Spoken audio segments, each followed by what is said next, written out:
Aujourd'hui, Auditoire d'un livre vous présente Hamish Macbeth, le tome numéro 4, qui a une taille de guêpe, un livre écrit par MC Beaton, aux éditions Albin Michel, est sorti le 2 octobre 2019. Hamish pensait savourer les plaisirs bien mérités d'un été dans les Highlands. Mais c'était avant que la pluie s'abatte sur les lochs et que sa chère Priscilla Alberton Smith débarque au bras d'un nouveau fiancé. Pour couronner le tout, Trixie Thomas, épouse modèle, vient de s'installer à Lochdu et arrive à convaincre les dames du coin de se mettre au régime, de bannir l'alcool et d'entrer en communication avec la nature, ce qui n'est pas du tout du goût de leur mari.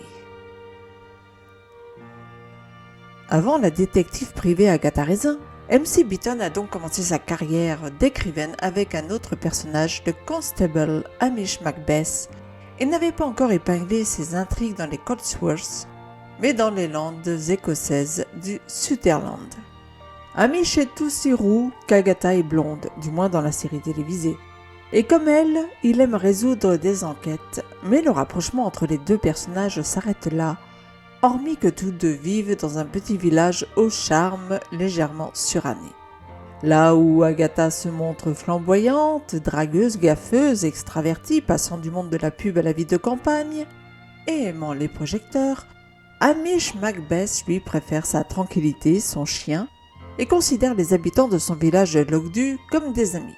Il connaît tout le monde d'ailleurs et a un petit faible pour Priscilla Alberton Smith qui déplore le manque d'ambition de son prétendant de policier.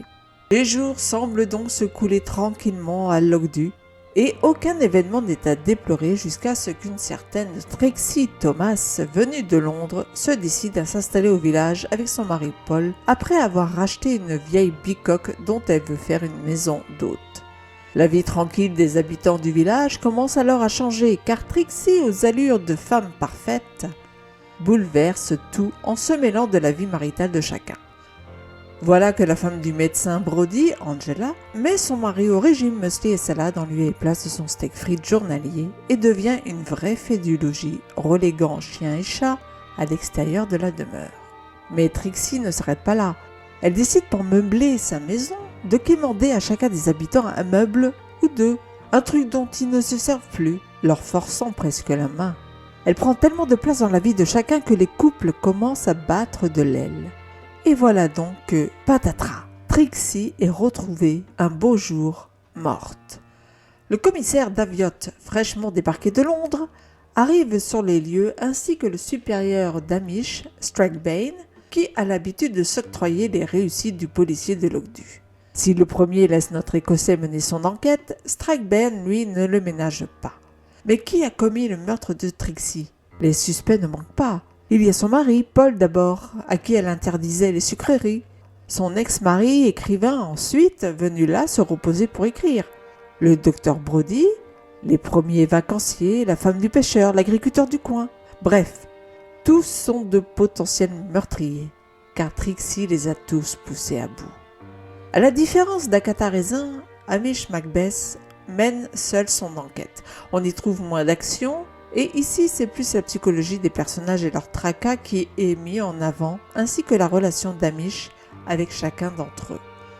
On retrouve bien sûr quelques similarités dans la manière de raconter les faits et de mener l'intrigue, qui se révèle petit à petit mais qui n'est pas toujours au centre du livre. Les personnages sont bien campés et on s'attache à eux. C'est un livre plaisant à lire, on y passe de bons moments de détente et on est bien loin des thrillers sanglants d'autres auteurs. C'est un autre genre de lecture, plus tranquille donc, et qui a moins de relief, je dois le dire, que les livres avec Agatha Raisin en héroïne. Ce qui a une taille de guêpe est une lecture somme toute sympathique avec le premier héros donc de MC Beaton. J'ai donc mis à ce livre la note de 4 sur 5. Si vous avez eu l'occasion de lire ce livre, n'oubliez pas de mettre un commentaire et me dire ce que vous en avez pensé, de mettre un pouce vers le haut si vous avez aimé cette chronique et de vous abonner à la chaîne si ça n'est déjà fait. Et je vous dis à très bientôt pour une nouvelle lecture sur auditourdunlivre.com.